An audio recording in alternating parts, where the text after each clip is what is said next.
Thomas threw the book at me during my sentencing. It made sense he'd try to make me even more miserable now. I glanced between the two of them, then directed my next question at Guard the Surlier. "You don't happen to know who released me, do you?" He scowled at me too. "Not looking a gift horse in the mouth, are you, Morikawa?" Other people may have jumped at the chance, but I knew too well that there were no gifts or grace on Kepler. Everything had a price. I just didn't know how much this would cost me, yet. But even so, as Guard the Surlier undid my shackles, the freedom of movement eased the constant anxiety I'd been living in for the past 8 years. I didn't have much in the way of personal effects. My junk phone, a binder that no longer fit me, clothes that were no longer in fashion, and a deck of novelty cards I'd bought her as a joke. I had half a mind to throw the deck back in the attendant's face, but I didn't. I just muttered my thanks and took the bag offered to me. I dressed in what I had, minus the binder, despite my temptation. The jeans didn't reach my shoes, and the shirt stretched across my chest, the sleeves tight around my arms.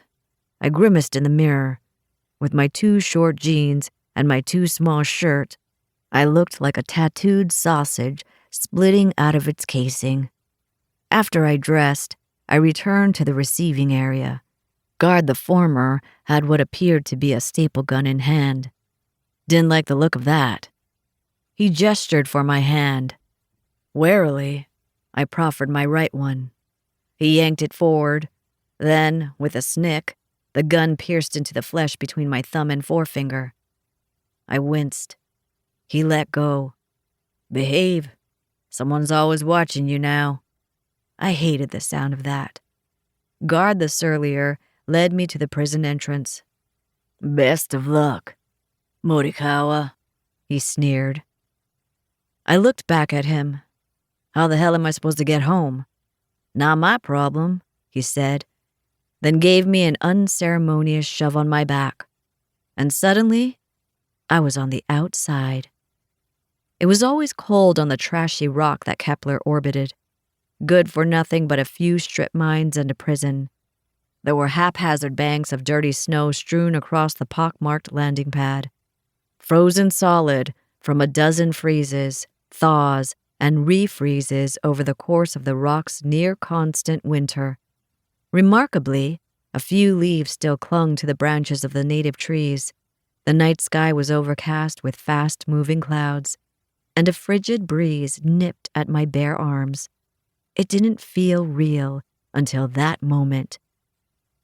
I'd been bracing myself for impact, waiting for the warden to leap out like a jump scare and laugh in my face as the guards threw me back in my cell. But despite my initial wariness, I felt a weight lift off my shoulders. Maybe it was my need for more, my need to fill the negative spaces in my life, blinding me to the consequences. But for now, I savored my freedom. I breathed in deeply. The guards used to make me crawl through the air ducts, repairing the ancient HVAC units. I used to choke on the chemical smell of harsh detergents as I scrubbed the prison walls and floors. Here, on the rock, the chilly air was unrecycled, and I could faintly smell the scent of oily smoke and gasoline. After 8 long fucking years, I was on the outside, and I knew exactly who I wanted to call first. I pulled my phone from my pocket. My last call with my sister was in my allotted calm time 2 weeks ago, and I knew the landlord was breathing down her neck. If anyone needed good news, it was her. That lightness in my body only grew as I thought about it. I could lend a hand around the house. I could take the kids to school. I could get a job, a real, legitimate job, and help pay our mounting bills. I never considered the prospect of parole. Now that I had it, the possibilities for me and my family were endless. But when I tried to power up my phone, it stayed dead, and all those light feelings sank to the pit of my stomach. Now what? I was still staring at my phone, willing it to come back to life, when I heard a sharp whistle from across the landing pad. I lifted my head, and I saw her. She was tall.